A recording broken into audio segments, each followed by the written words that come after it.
안녕하세요. 연성중학교 3학년 학생 여러분, 행복 수업 7번째 시간입니다. 이번 7번째 시간과 8번째 시간은 우리 4단원 비교하지 않기에 대해서 얘기해 보도록 하겠습니다.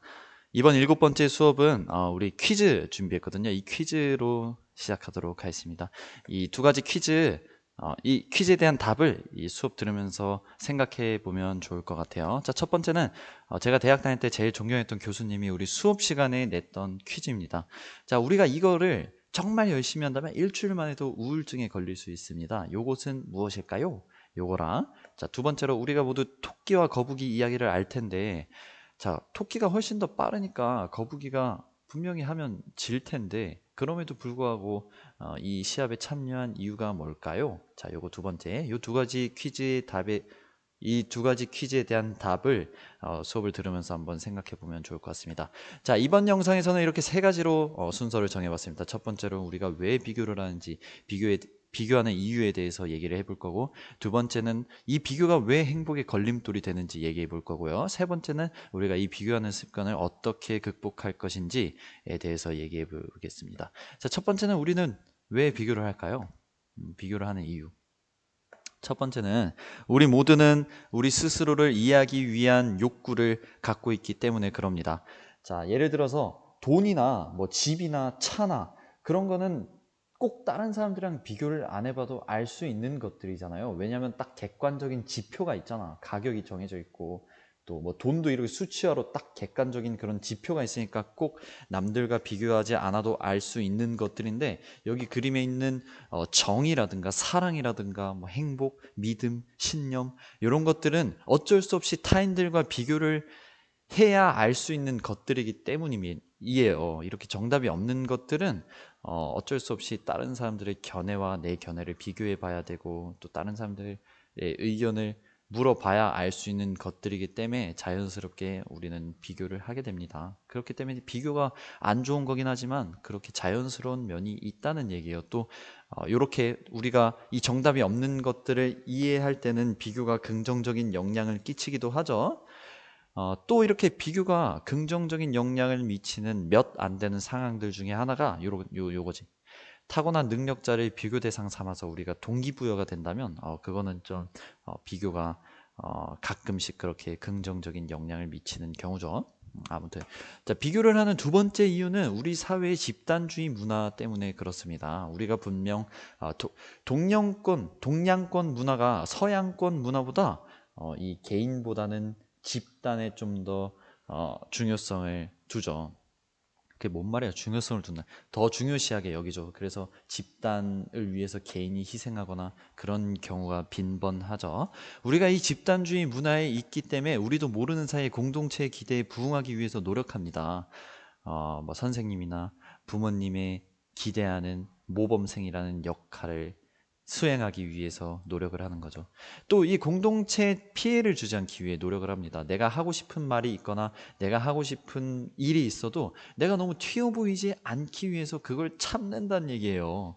근데 아, 이렇게 계속 집단주의 문화에 너무 익숙해지다 보면 타인의 눈으로 나를 감시하는 것에 익숙해집니다. 그렇기 때문에 나중에 내가 진짜 하고 싶은 게 생겨도 그 타인의 눈치를 보면서 내가 하고 싶은 걸 참게 된다는 얘기예요. 아무튼 비교를 하는 이유는 이렇게 두 가지 정도로 얘기해 볼 수 있을 것 같습니다.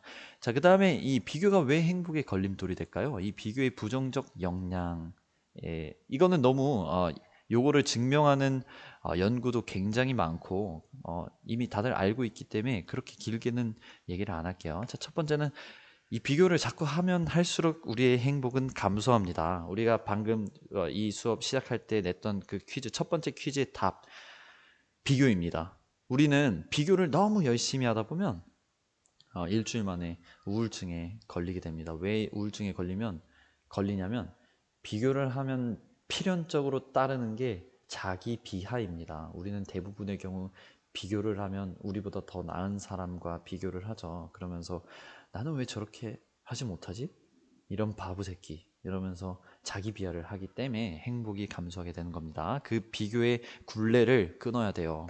자, 두 번째는 자꾸 비교하다 보면 타인의 시선에 속박이 돼 버립니다. 그러니까 방금 얘기한 거랑 똑같아. 내가 하고 싶은 게 있어도 자꾸 비교에 익숙해지면 타인의 시선에 속박되기 때문에 내가 하고 싶은 걸 참게 되는 겁니다. 자, 요런 거 한번 읽어보면 좋을 것 같아. 정지해보고 요런 거 한번 보면서 생각해보면 좋을 것 같습니다. 아무튼 비교를 계속 하다 보면 타인의 시선에 속박돼서 내 삶을 못 살게 됩니다. 자, 그럼 우리가 비교를 어떻게 극복할 수 있을까요? 자, 첫 번째는 우리가 요 말을 이 가슴 한 구석에, 마음 한 구석에 간직하고 살았으면 좋겠어. 모든 사람은 같다는 요 말을 우리가 항상 생각했으면 좋겠어. 이 모든 사람은 같다는 말에 담겨 있는 또 다른 말은 사람은 완벽하지도 않고 또 완벽할 수도 없다는 얘기입니다. 그잖아. 아무리 돈이 많은 사람일지라도 그 사람은 오히려 굉장히 불행할 수도 있고 그렇잖아요. 자, 사람은 우리가 살아오면서 알다시피 우리는 또 이렇게 재밌는 순간들도 있고 행복한 순간들도 있지만 또 불행하거나 굉장히 화나거나 슬픈 경우들도 있어요. 근데 우리가 어떤 사람들을 보면서 부러워하는 건 그 사람들이 정말 행복한 그 한 순간을 봤기 때문이 아닐까요? 자, 우리가 부러워하는 건 그 사람 자체가 아니라 그 사람의 딱 한 면입니다. 그냥 돈 많은 사람들이 부러운 건 그 사람의 돈이 많은 부분을 부러워하는 거지. 그 사람은 오히려 불행할 수도 있잖아요.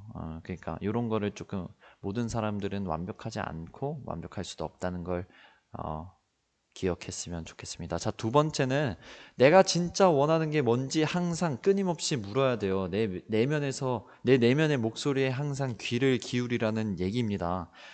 내 내면의 목소리라 하면 나는 요게 재밌는데? 나는 저걸 하고 싶은데? 라고 해서 그 목소리에 귀 기울이고 바로 행동으로 실천하잖아요? 그래서 내가 하고 싶은 걸 하잖아요. 그럼 내가 하고 싶은 걸 하기 때문에 너무 행복하고 재밌어서 남의 목소리에 귀 기울일 여유조차 없어요. 남을 비교할 여유조차 없어져요. 내가 하는 일이 너무 재밌기 때문에. 그렇기 때문에 내 내면에서 들려오는 목소리에 끊임없이 귀 기울여야 하는 이유입니다. 그렇게 내가 하고 싶은 걸로 내 삶을 채워가다 보면 비교할 필요 자체가 없어집니다.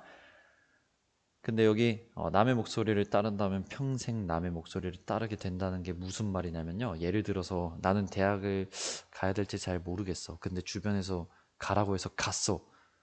근데 갔음에도 불구하고 내가 계속 확신이 안 되기 때문에 주변을 자꾸 의식하게 되는 거예요. 남들은 어떻게 하고 있지? 내가 하는 게 맞는 건가? 내 자신에 대한 확신이 없으면 비교를 하게 됩니다.